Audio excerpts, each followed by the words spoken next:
I must say, she stopped by. Hope Flood is in the building. You seen her on Comic View. You seen her on. She is basically known as the Keep It Real of comedy. I must say, she's in the building right now on Pep Talk. I love it. Yeah, we got Hope in the building. Hi, sis. How are you? Fine. How are you, little sexy? How you doing? you look like those glasses. Men with glasses look like big freaks. See a big freak?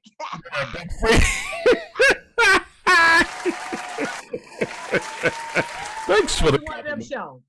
Yes, it is. I love it. Listen, speaking of a compliment, let's talk about complimenting you. Look how you look. Oh, my God. We got new Hope in the building. Hope is in the building, baby. Transitioning. Yes, I love it. Transitioning is good. Okay, not transitioning like, transitioning means like going from a woman to a man. No. I don't mean that way. I mean in a sexy way, transitioning. Yeah. Don't get it messed up, people. She's transitioning into a sexy way, and she looks good, I must say. I love the new Hope. I mean,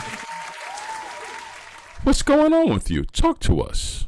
Hey, I'm excited to be here. I'm in sunny California. 80 degrees here, beautiful day. Yeah. I go walk down the beach with my new body. That's what I'm talking about.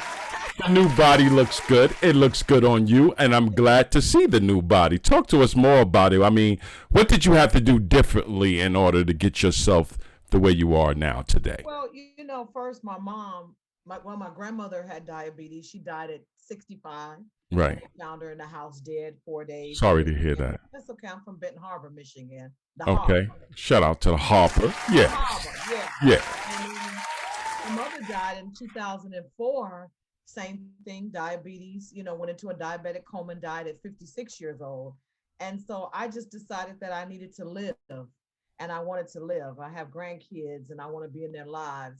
And so I had gained a lot of weight after my mom had passed. My brother and I, we were just so sad and depressed. She was the matriarch of our family, and she just died. And so my brother and I, we just spiraled down, gained a lot of weight. And after a while, I didn't know what to do. When you're on the road and people want to take you out to eat, and traveling and there's nothing healthy to eat at the comedy clubs or at the hotel after you've come up, and you go to the restaurant 2-3 in the morning. You eat at the Waffle House, which I love. And oh, we love the Waffle House. Oh, I love the Waffle House. People are like, where you want? When I go to the South, they're like, where you want to go? Some fancy restaurant? I was like, no, take me to the Waffle House. They're like, you're kidding me. I'm like, we don't have it we don't have it in LA. But let me tell you, I went to the Waffle House, and I'm not going to say which one. I was in Augusta. In Augusta, they got a lot of Waffle Houses, but there was one that I went to, and I was like, nah, this ain't the one for me. Why not? Waffle House is not good. Am I right? What was wrong? What was wrong? Why did you like it? You know what I didn't like? I didn't like first of all, the service was good. Mm-hmm. Okay, don't get me wrong. The hospitality was good. But when they brought out our food, I just didn't like the hash browns. The hash browns don't do it for me. You didn't get them scattered hard or anything with all the stuff on it? No, they just served it to us plain hash browns. I had to put my own seasoning. That's your fault, D-Mole. That's your fault. Oh, that's my fault? That's your fault. First of all, let me tell you, there's a Waffle House etiquette. Okay. Okay, so when you walk in, the dirtier it is, the better the food gonna be. Welcome to my... If the waitress got teeth, walk out. You don't have no teeth, no front grill at all, okay?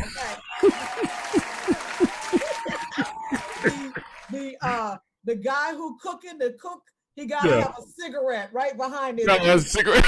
You got to. If not, just leave. That's not going to be a good Waffle House. Okay. And more importantly, if it's black people there, really leave. Black people don't cook like them people do. It's just something about going to the Waffle House with white people that they just cook it better. Right. I don't know how they They're very, very strategic, because you see how they take the order and then the lady just says it off and he gets it. He gets the order. Right. And everything. And I sat and watched them before. And it's like, if it's a patty melt, they'll put a piece of bread.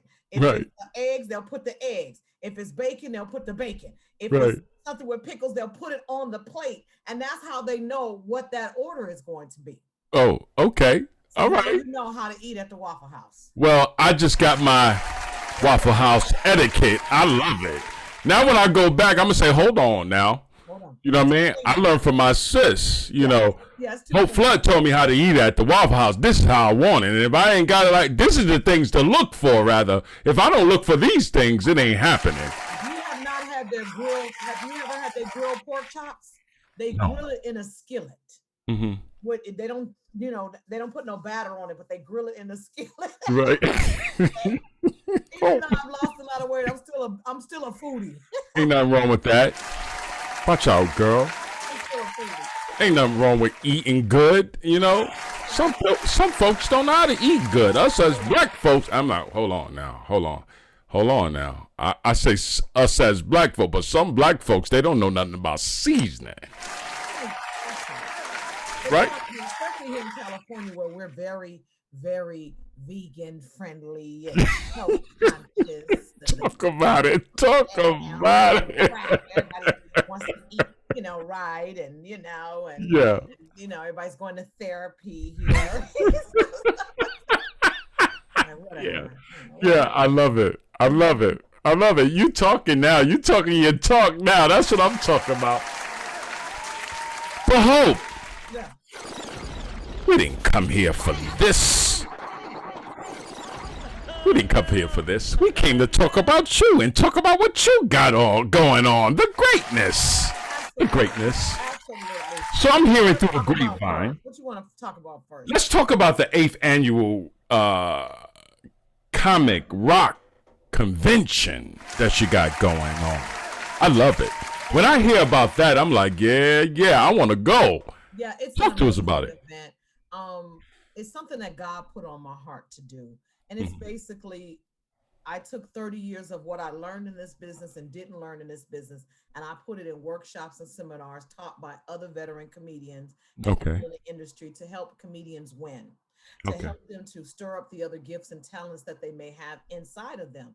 Being a stand-up comedian is just one phase of it, but you might have a podcast in you, you might be good at voiceovers, you might have a one-woman show, a play, you might know how to write sitcoms, pitch network things. So I've created all of these things to help comedians to learn how to stir up these other gifts that they have inside of them, so they can make additional money and not just rely on stand-up comedy. So I did it first for female comedians for the first 2 years, from 2012 and 2013. It was called the Females in Comedy Convention. Right. And and I have a group on Facebook called Females in Comedy Association. We call it FICA. I love acronyms. I'm an acronym. I love it. and so I did it for female comedians first because I felt we were so behind our male comedians, and because there's not even the last time a Black female had a sitcom on a major network in her name was Thea Vidal, and that was 1997. So I wanted to know what was wrong with that. We created a group. I did a convention for just the females. And then the male comedians started calling and threatening me. So I hope I'm put on a dress and a wig and some heels, and I'm gonna come down there. I said, hey, don't hide behind the convention talking about putting on a dress and heels and wig if that's what you do. Right. So in 2014, I rebranded the name to the Comics Rock Convention. And we're this would have actually been our 9th year had not the corona happened. I usually do it in Los Angeles because I feel like comedians have to start coming here anyway, because this is where the industry is. This is where the business is. And because we've been shut down, we're one of the last states to reopen. Yeah. Really reopened June 15th. I said, you know what? Let me try it in Atlanta. I think it's a little more centrally located where comedians can drive from Alabama and Memphis and Little Rock and Virginia and DMV. And they can come, and then the Atlanta comedians can come. So I said, let me do it in Atlanta this year. And plus Atlanta, the pandemic happened in March. Atlanta opened back up in April. I don't know if they corona free or did the corona skip. I don't know. I was talking to somebody. I was just in Atlanta too. I'm like, oh my God. Right. I was just there. I'm like, y'all, what? I don't know what their numbers are or nothing, but they partying. They at the clubs. They doing Right.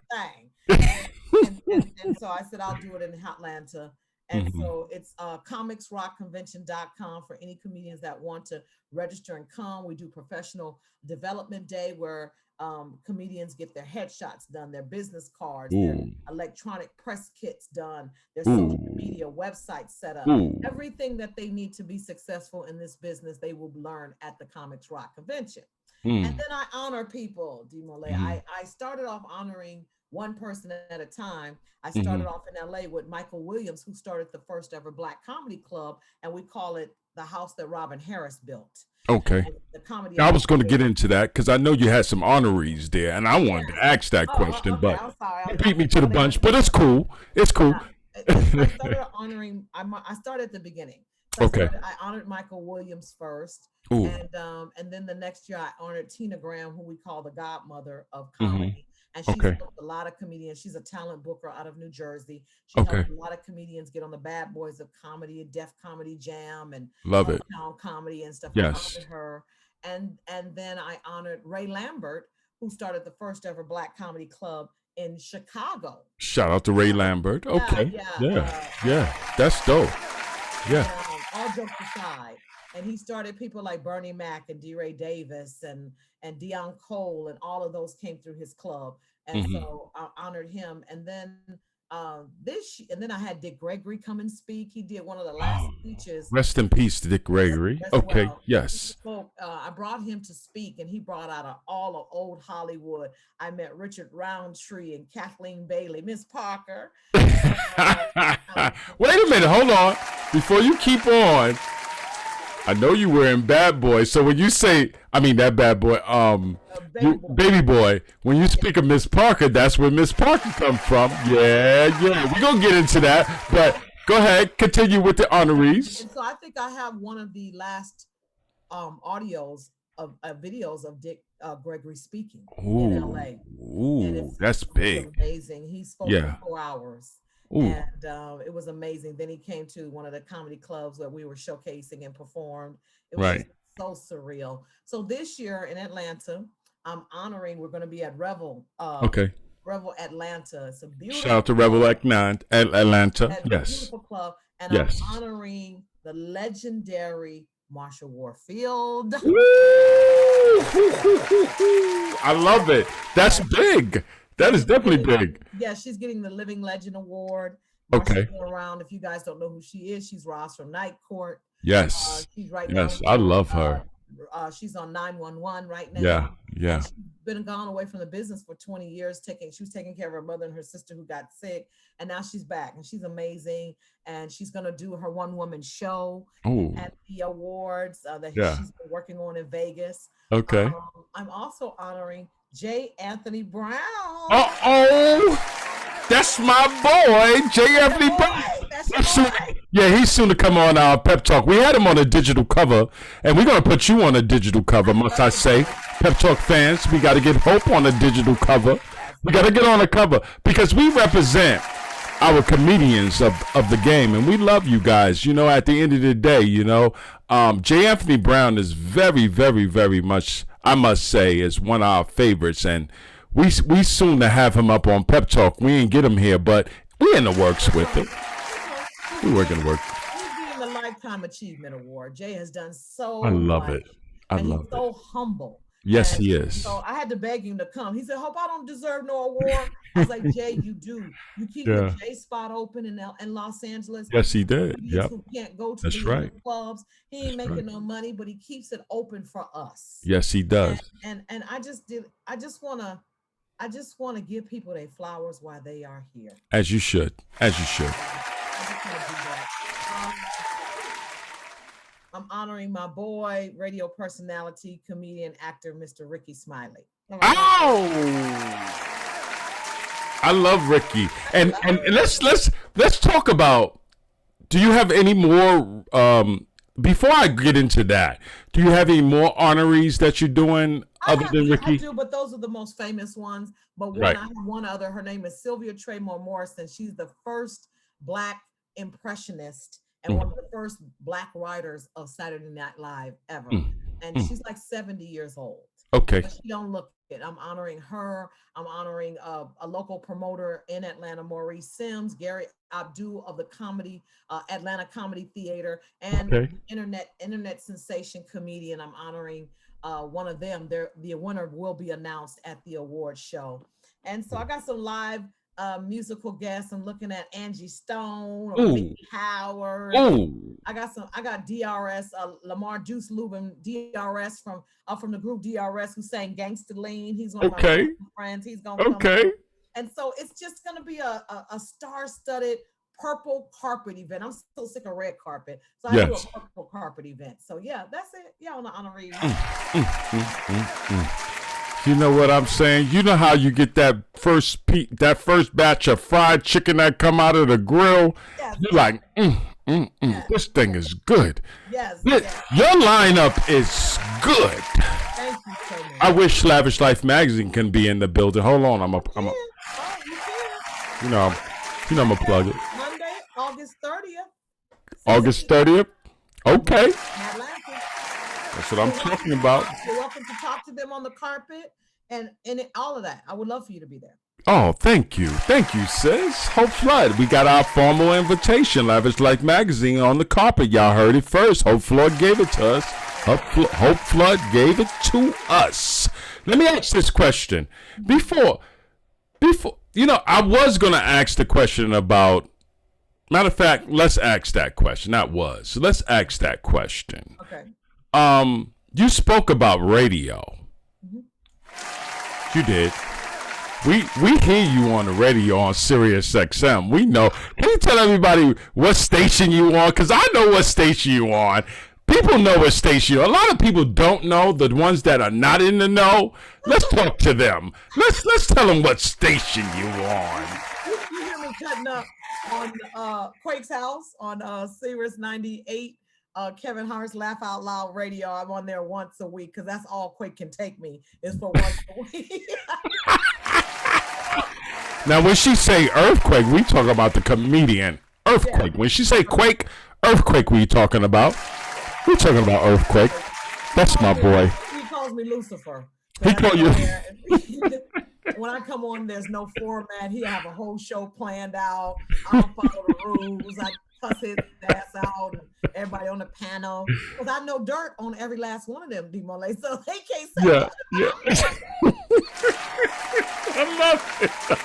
I know something about every last one of them, so they be like, let me tread lightly, but all love and respect, really. It really is. I love it. Yeah. Let's talk to the Pep Talk OnlyFans. Those that don't really know how long you've been in the game.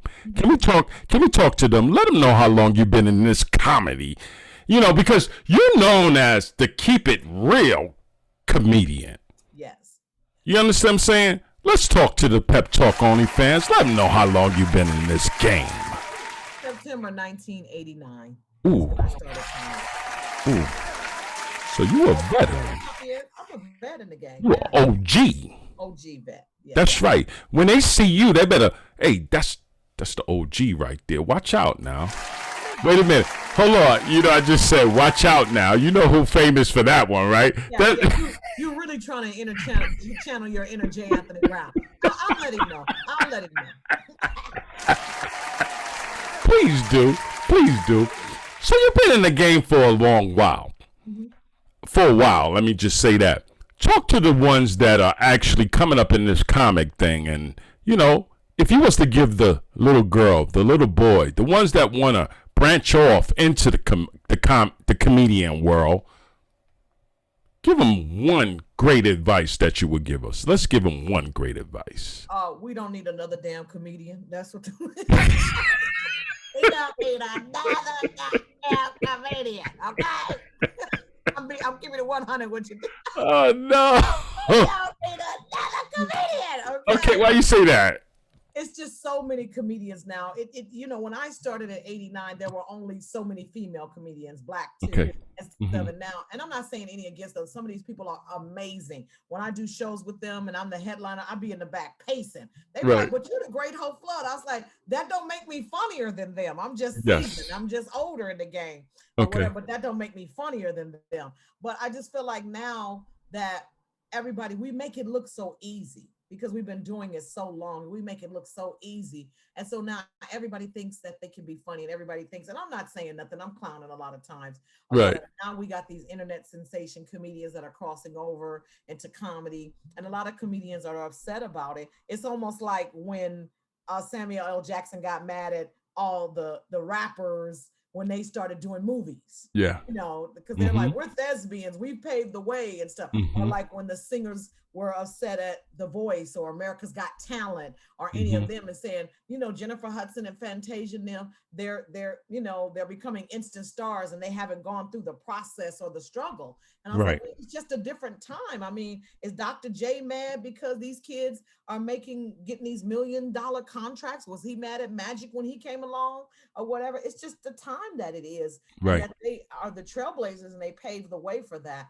And so that's what we are. But what I would tell the young comedians is that use every gift that you have.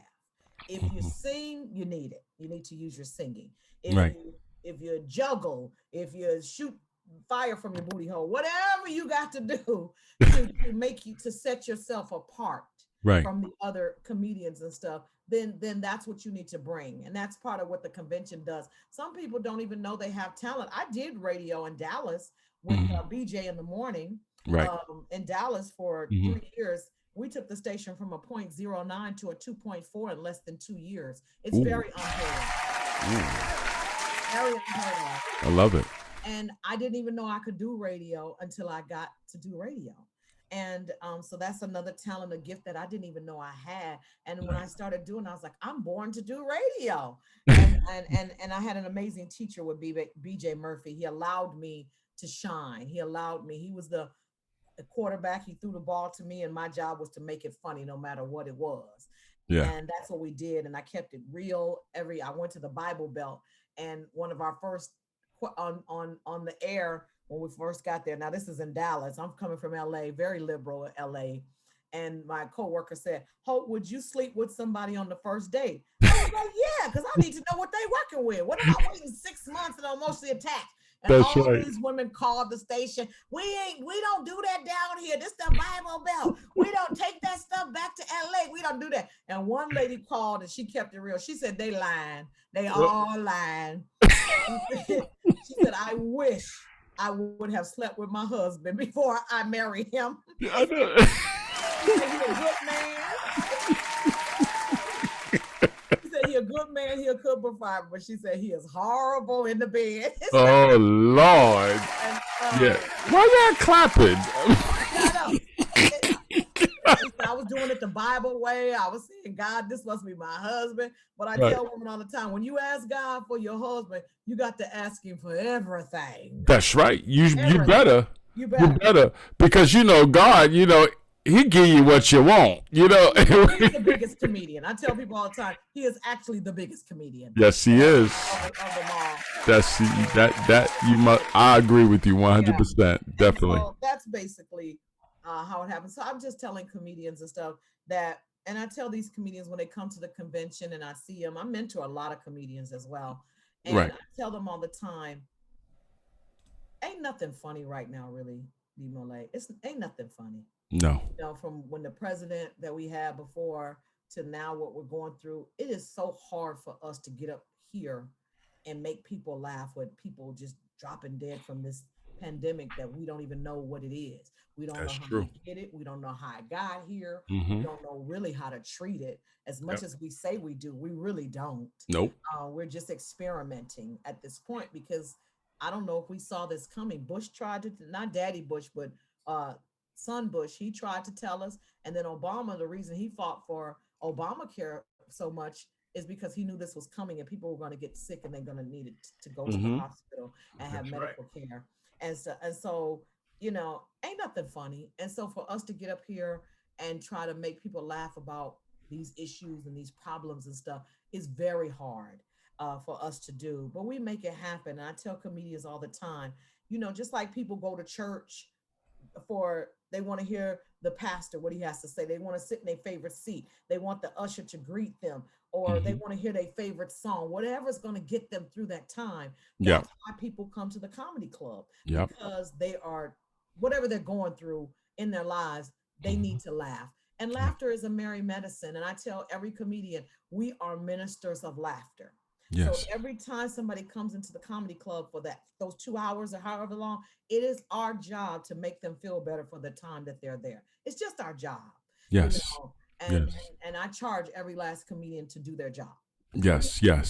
We appreciate you guys. I must say, I mean, me and my wife, we go to a lot of comedy events. We just seen what's his name? Capone. Yeah. I love Capone. I love that guy. So we just see him. So I understand what you mean. We try to get our laughter on.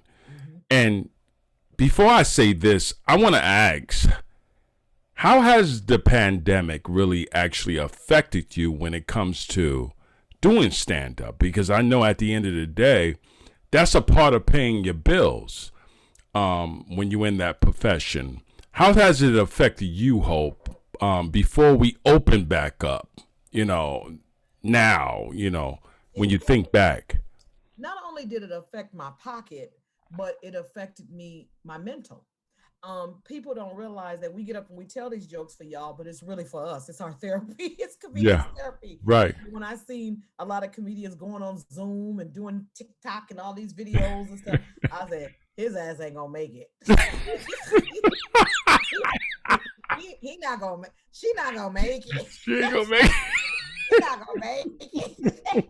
They are spiraling down there. Yeah, that's true. Yes. Because you got to think of it. Even just with the pandemic, what we have realized, and even though from the beginning of time, when and I'm just going all over the place, but when God created man, He said man should not be alone. Yeah. And we have realized that we have to have human touch. Yes. We have to be around. Babies will die if they're not cuddled. So we've learned that man should not be alone, basically. And so with that, it has affected all of us, because we were like, now what do we do? This is how I make my living.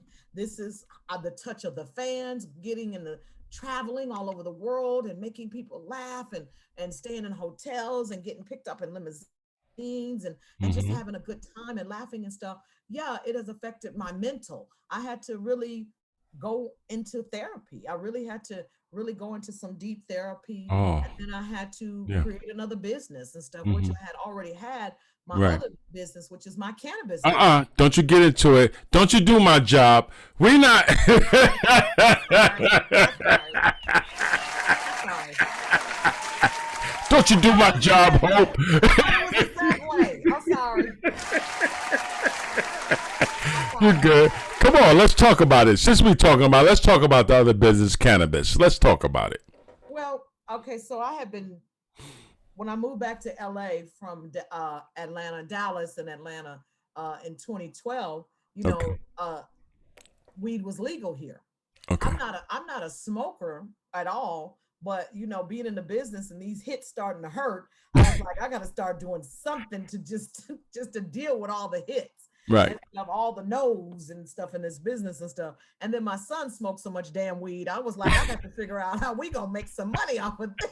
Shout out to him. Shout out to Ron Reese. That's my son. He's an amazing rapper. That, brother. Yeah, he's an amazing rapper. If y'all want to look him up on SoundCloud or whatever he on. Well, you need to let him get up here on Pep Talk. We can get him up on here. Can we get him on here? Can we get him up on here? He's cold-blooded. He ain't here. He don't live with me, thank God. Good. Whatever. He's 34 right now. Well, that's my next Pep Talk interview. You heard Hope said it. I'm gonna get his son up here. I don't know. We family. I can do that. Shoot. Raw Reef, Rawwreef is his name. Raw, Rawwreef. Okay. Sharif. I was a Muslim back then, so his name. He has a full Arabic Muslim name. You're not wrong with that. Well, he can't get no job and stuff. I messed up. I fucking messed up. But still, he can't get no job. It's cool. You know, a lot of people. You know what's so funny? A lot of people say that about. Don't name your kid. No. You know what I mean? Yeah, Cut a folk name because you know he ain't gonna get no job. he ain't gonna be able to get no job, especially Yeah. after 9/11. He can't get no job. He can barely get through the airport. You know, it's a lot, and he ain't even no Muslim at all. I was just going through my Muslim phase, you know, at the time, you know, trying to find the right thing. You know, I hear that. It's okay. He's an amazing lyricist. He's an That's amazing good. kid. He's my ride or die. He's my business partner. Our Mhm. cannabis company is called High Hopes. High hopes. Biz. Okay. Highhopes.biz for all your cannabis and CBD needs. Which is me. Yeah. I got a back issue. I got a certified card that says I'm legit to go into your cannabis store and buy me some weed. Well, now it's recreational. You don't need a card no more. You don't need a card no more? Not What? never. I've been under a rock. I must have been under a rock. You don't even need a card. Once it goes recreational, that means anybody can go in And this is in Cali, right? Yeah, this is in California. Yeah, it's recreational. Okay. Yeah, we passed the law. Okay. So, you know, I'm not familiar with Cali. I'm in Pennsylvania, so. Yeah. So it's and I ship all over the world. Oh. You heard what she said. She gonna ship me some weed, y'all. I'm gonna get some. I'm gonna try it. I'm gonna tell you how it is. No. I don't ship weed. I don't ship weed. I'm just playing. I'm just playing. I didn't say that. I'm just kidding. I'm just kidding. Well, that's gonna come kick my door in. I'm calling You know what I mean? I'm just kidding, y'all. I'm only playing. We're just joking. Yeah. But I have over 200 products on my site. Okay. And I do a lot of CBD and a lot of Delta 8. Delta 8 Okay. is a legal CBD, and it's more potent than CBD. CBD Okay. stands for cannabinoid. That's what I was going to get into. Yeah, Yeah, because a lot of people are ignorant. They don't know what CBD is. What's the difference? CBD is. Yeah, cannabinoid. We have cannabinoid reflectors already in our bodies. Okay. So anytime we ingest anything with CBD, it connects with those reflectors and starts the healing process to whatever's going on in your body. Okay. So for me, anytime I take CBD, I have sleep apnea, and it puts me down. It just puts me to sleep because I'm sleep deprived all the time. So say if you have that, or if you have some issues, some other heart issues or anything else, it connects with those reflectors and starts to heal.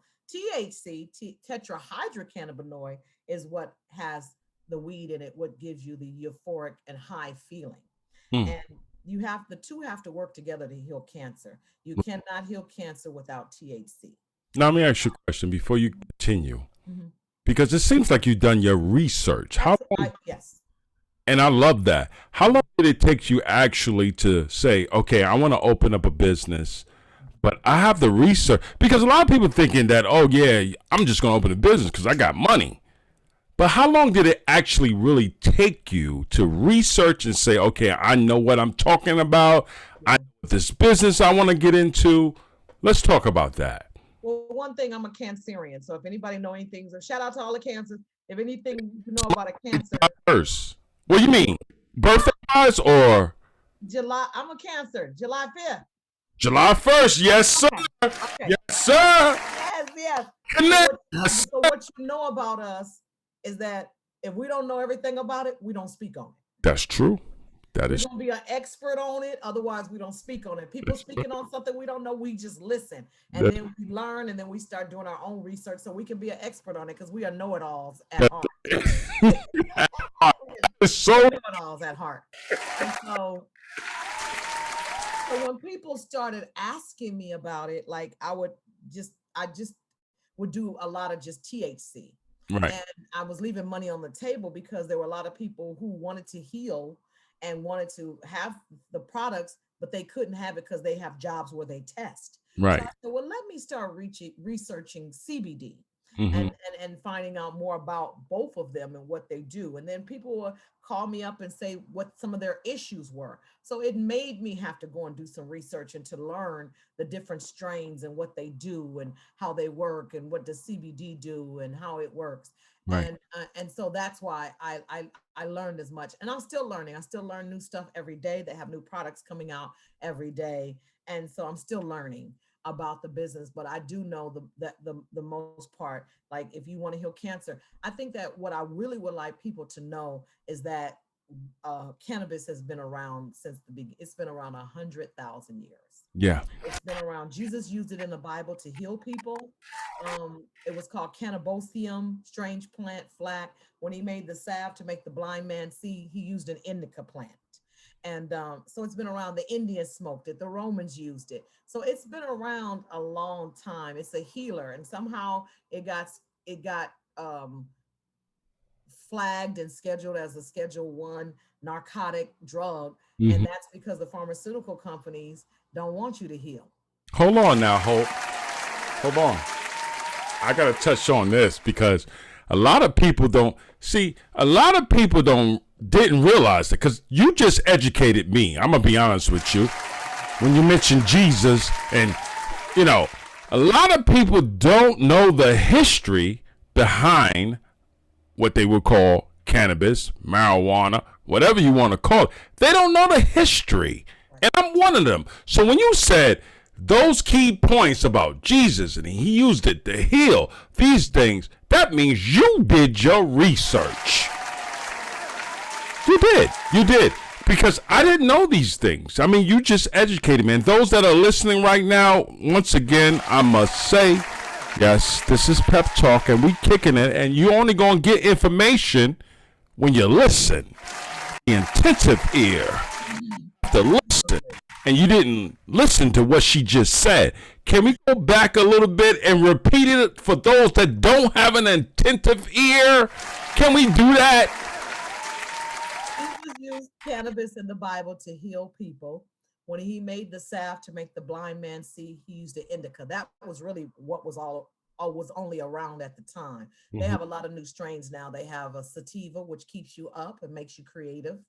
And then they have a hybrid, which is a combination of both a head and body high. So it's an indica and a sativa mixed. Mm-hmm. But indica is for your pain. I use indica at night. Mm-hmm. Like when you get ready to go to sleep, you can't get, rested, or you in body pain or something. That's what indica does. It helps you to rest and to sleep. And that's what Jesus used to heal people. And so it got a bad name because the pharmaceutical companies make way more money with you being sick.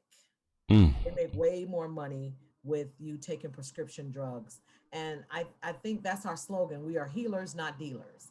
And so we are trying to heal people and educate people the benefits of cannabis and CBD and the healing effects of it, and to retrain people's mind to thinking that it's this is not dope. Yes. Prescription drugs is actually dope, Mm-hmm. Mm-hmm. because it's putting a band-aid on a bullet wound. You Mm-hmm. will never heal from prescription drugs. All it does is to make you feel better for the time, but it doesn't heal. Yes. Mm-hmm. Whereas cannabis over time will heal you. You can heal. You can heal from diabetes and lupus, and they give it to lupus patients now. They give it to people for depression, and it is a healer. And so I make all of my products from scratch. Ooh. I make sugar and butter. I make honey buns and Girl Scout cookies and Rice Krispie treats, and of course your brownies and your cookies. I make cookie dough because my slogan is make your own damn cookies and stuff. Make your own damn cookies and stuff. So I medicate and infuse any and everything. So when you order cookies, I make cookies that day. When you order brownies, I make it that day. I don't have it sitting around for weeks and weeks at a time because I want it to be fresh. And I'm not saying it's not good, but Right. I want to pride myself in making fresh products. Ooh. And I have a hope juice. A hope juice got 5 stages, Demole. It What? make you hot, high, horny, hungry, Juice, and it's the best sleep of your life. juice too, Hope? Hope juice. Yeah. Yeah, I make weed water and stuff, and then I add Kool-Aid to it But when I tell you it's for insomnia patients, it deals with pain. And my girlfriend Lunel, my bestie Lunel, she has insomnia real bad. I give her hope juice. You can put it with some alcohol if you want to, so you can be drunk and high at the same damn time. I love Hope. But wait, Hope, give us the title. Okay, so we know we got the cannabis, right? Yeah. So when people want to go buy this merch, let us know. Let the people know where they can get all this merch, the Hope Juice and everything. Because I'm gonna be honest with you, I'm like, okay, when we get off of this, I'm on it. Highhopes.biz. Highhopes.biz. I have over 200 products. I have gummy bears that have literally had people going to the hospital and stuff. I be telling them, I'm like, okay, let me explain the edible high as a smoking high. Yeah. The edible high and the smoking high, two totally different highs. Let's talk about, because I'm gonna be honest with you. When I go on my dispensary, they don't have no edibles. They don't have none of that. They just give me high. I got everything. So the edible high, the smoking high gets you high instantly. You know, you smoke some good weed to get you high, or if you vape, you know, you're high instantly. Whereas the edible high has to go through the whole digestive system and the bloodstream. So it takes a little longer. It's better on an empty stomach. It depends on how many milligrams. If you've smoked before that and then do edible, you don't really know what got you high. So I tell people all the time, if you do, I've made the mistake of doing edibles and thinking like my brownies, they taste just like brownies. Yeah. Or my chips. I have about 9 different chips I make. Potato chips, Doritos, Fritos. I make about Cool Ranch. I make about 10 different chips. And so all of this, people like, oh, I'm just eating it just tastes good. And the next thing they know, they stuck on stupid somewhere on the freeway doing 30 and a 70. Why is they going so fast? Where is it going? You look at your speedometer, you're doing 25. You know, I make cereal. I do cereal, you know, or whatever. I had weed bacon at one time. My cousin in Arkansas killed a cow. I sent him some weed sugar and he cured it for about 2 months. Oh my God. I seasoning salt. So anything for your breakfast and sugar, butter, honey. So you hands-on pretty much with the whole process. I'm hands-on with the whole process. I do everything, and I do everything in my kitchen, and I make the products. I'm prideful in making the products. I make about 5 or 6 different Rice Krispie treats. I do cereal. If you want cereal, I can do. For the holidays, I do eggnog. I call it egg nod, because when you drink it, you're gonna nod. You about to make me. I'm on your site after we get off. I promise you, I'm on that site. I got a Molly Rancher. I got a Molly Rancher make you twerk. Okay. God, let me ask you a question, Hope. You know, I love the fact that you have a dispensary, and I love the fact that you are doing the cannabis thing. I love that. Thank you. I'm gonna say I love that. I honor any black person that's getting in any type of business, because at the end of the day, we don't have no more bodegas. We don't have none of that no more. No corner stores, nothing. Right. So I honor the fact a black woman. I'm just doing my part to heal the world, one person at a time. That's it. That's it. And I got an ointment too for people with pain. I do an ointment. It's called Hope Ointment, and I have different kind. I have it in CBD. And I have it in a blueberry kush. Ooh. And what we do is we put it in shea butter in a crock pot and we let it soak with turmeric, cayenne, jalapeno, black pepper, menthol, essential oils. And we let it soak in that crock pot for about 2 months. Ooh. And then you put it on you know, anywhere you are hurting, and it's on there. And it not only does it smell good, you just instantly feel it working.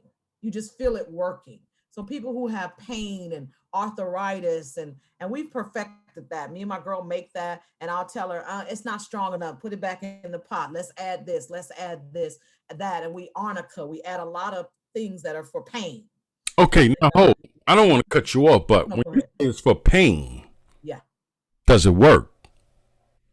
Oh yeah, it works. It absolutely works. You know, people listening, and they're like, okay, yeah, she got these things for pain, but if it is, you know, does it really work? You know, You know, It does. I don't try to say. Because the way we infuse it, but then the way we let it sit.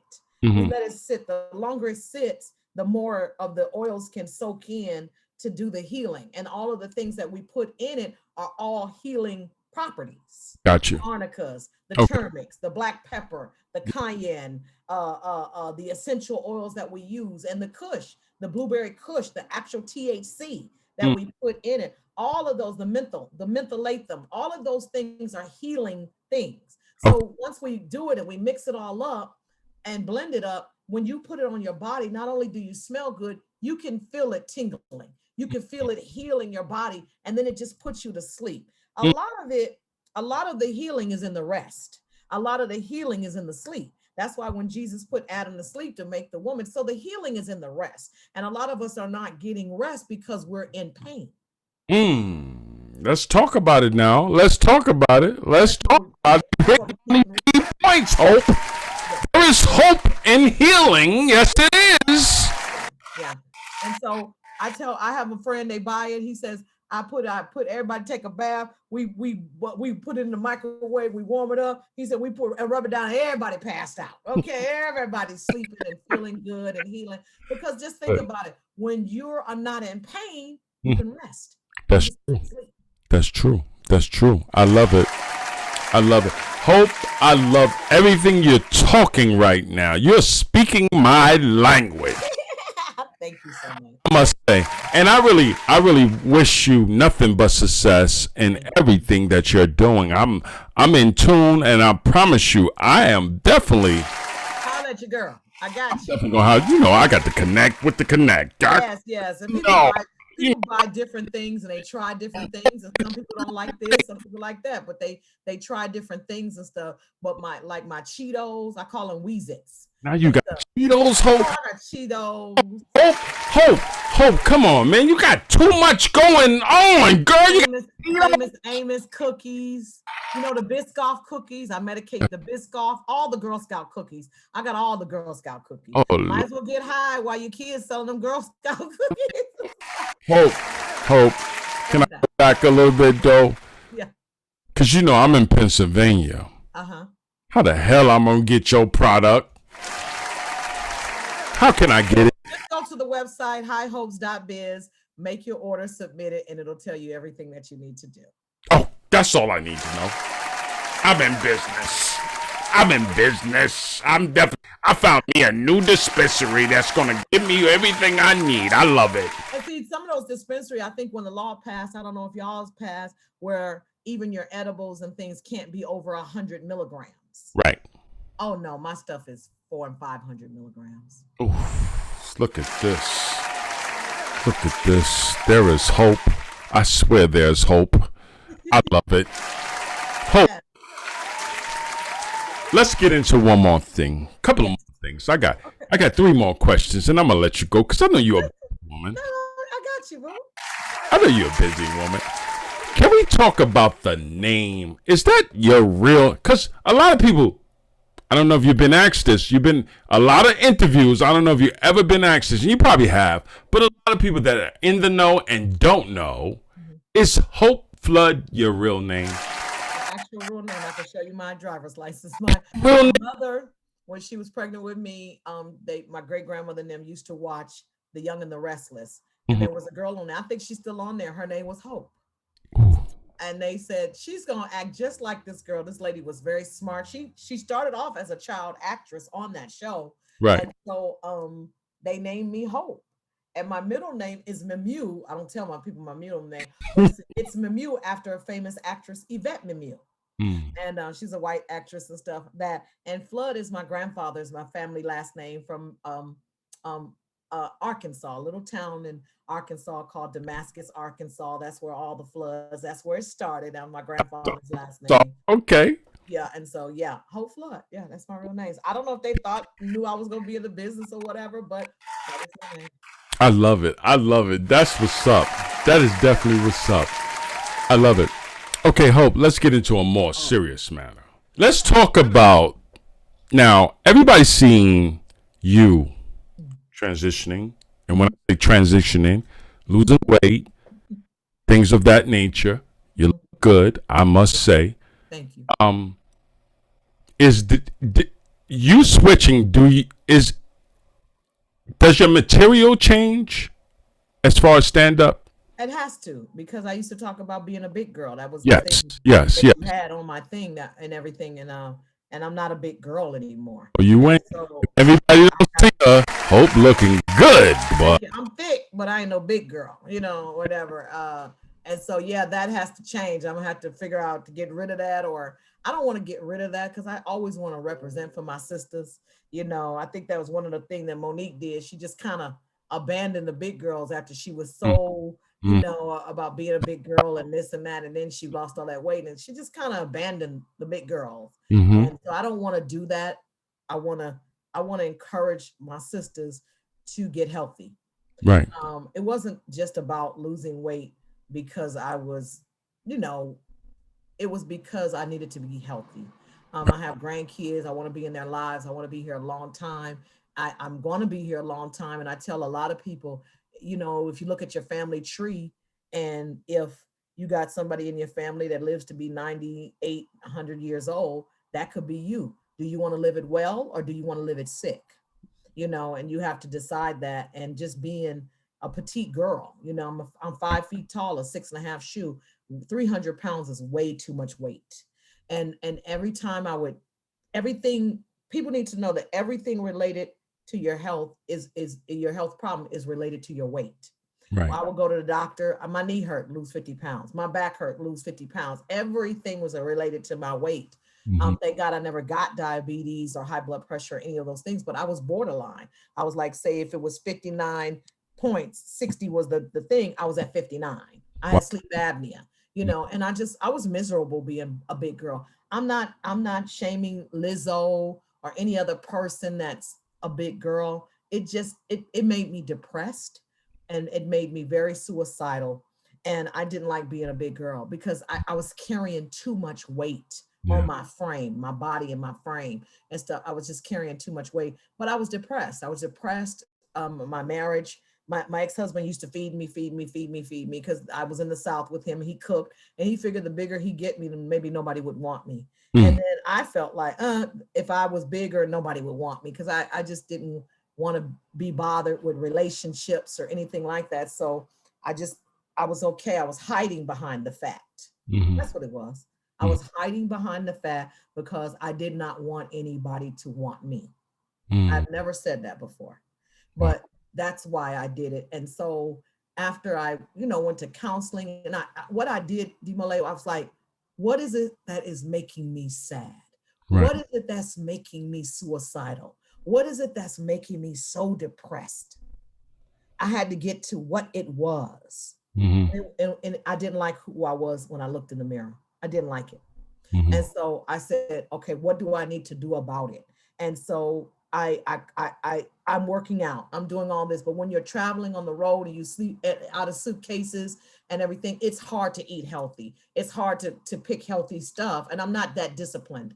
So I went and had gastric sleeve surgery about 4 or 5 years ago. And that took me on the journey to lose all the weight.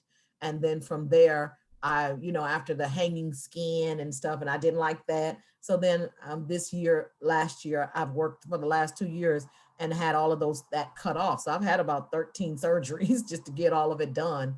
Right. You get addicted to plastic surgery, but a lot of it is just revisions. You have to go back in there. They have to revise some things and fix some things and this and that. And I'm not ashamed of talking about it. I'm very transparent about who I am in my life. Because I don't like a lot of celebrities that you just see them, they go away for 6 months and then bam, they back. And I have a joke about it. I said, when you see celebrities and they go away for 6 months, either one or two things have happened. Either they didn't went to rehab or they didn't went and had work done. It's either one or the other.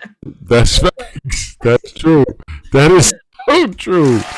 And so I just didn't like who I was. So now everybody I know, now I'm the plastic surgery guru. So everybody, I want to get my teeth done because I have my teeth fixed, and I want to get this done. I went, okay, this is what you're gonna need to do. We're gonna have to do this. I'm gonna call my doctor. So now I'm taking people over to Tijuana, and they getting stuff done because in the Black community that was taboo. It was taboo for Black women to have work done. It was taboo for us to get counseling. It was taboo for all of those things. You just dealt with what you dealt with. you know, and now it's the thing to do. Yeah. It's the thing to do now. It's the thing to do. And we are naturally beautiful. But sometimes as age, you know, I never had a fat ass, you know what I'm saying, or whatever, but I got one now and it has its privileges. When I tell you, it has its privilege. Had I known what I know now, I would have been dead long time ago. And you know, and just with gravity and having kids and your breasts, you know, I was like, okay, my breasts almost to my knees. I'm tripping over them. I'm gonna lift them. I'm gonna fix them. And my doctor did all of that. So I had a lot of work done just working on me for the last 2 years, just working on me, and my mental and my physical and my spiritual has always been intact. I've always been a believer. I've always been a Christian, always been saved since I was 7. So that was already intact and stuff. But I just had to find out the thing that was making me the saddest. And that was it. On the behalf of Pep Talk fans and me, D Mole, man, I wish you nothing but success. I do. I thank you for stopping by. You're welcome. Let everybody know where they can get all the merch. Hope.flood on Instagram. I have a lot of Instagrams that other people created, but I ended up getting the passwords back to them. So I got about 5 Instagrams and stuff, and I answer all of them. So they all me. I do answer them, even though some say archive. They're me though. So hope.flood is my main one, and I have some other ones. So all of them you can get to me. Hopeflood on Instagram, hopeflood.com is my website. For all your cannabis and CBD needs, you can go to highhopes.biz, or you can go to hopeflood.com, and those things, it's there. I must say, Hope, I thank you, and I appreciate you. I appreciate you being the comedian that you are. I wish you nothing but success on your journey. I'm D Mole, and this has been another dope segment of Pep Talk. Hope Flood came in the building and she told us all about her greatness. Check her out. She's dope. I'm D Mole. Y'all have a prosperous, wonderful day. Thanks for stopping by. Hey, y'all. This is your girl, Hope Flood, comedian. And I just want to say I've been on Pep Talk, Mole, and Lavish Life magazine. I've had an amazing time.